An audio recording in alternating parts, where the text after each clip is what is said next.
দারুণ লোভনীয়, খুব টেস্টি। বৃষ্টিতে চায়ের সাথে পকোড়া ভাজাভুজি খেতে ইচ্ছে করে, কিন্তু ওই একই আলুর চপ পেঁয়াজি আর ভালো লাগে না।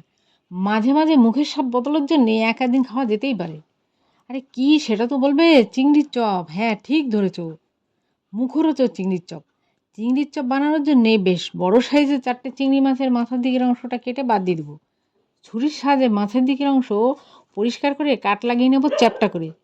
কড়াইতে তেল গরম করে কুচনো পেঁয়াজ ভেজে নেবো। থেতো করা আদা রসুন দেবো। দেবো কাঁচা লঙ্কা কুচনো, নুন হলুদ লঙ্কার গুঁড়ো, চিংড়ি মাছের মাথার অংশ বাটা, দেবো জিরের গুঁড়ো, দিয়ে দেবো সেদ্ধ করা আলু, সব শেষে দেবো গরম মশলা। চপের জন্য আলুর পুরটা একেবারে রেডি। এবার বাটিতে একটা ডিম ফাটিয়ে নেবো। হাতের সাথে রেডি করা আলুর পুরের মধ্যে চিংড়ি মাছ দিয়ে বেশ সুন্দর করে চপের আকারে গড়ে নেবো। এবার গড়ে রাখা চিংড়ি আলুর পুরগুলো একবার ডিমের মধ্যে ডুবিয়ে বেড ক্রামে কোট করে নেবো। এইভাবে ডাবল কোট করে নেবো, তোমরা চাইলে সিঙ্গেল কোট করতে পারো। অপরদিকে কড়াইতে ডুবো তেলে কোট করে নেওয়া চপগুলি ভেজে তুলে নিলেই অত্যন্ত মুখরোচক রেস্টুরেন্টের মতো চিংড়ির চপ একেবারে রেডি।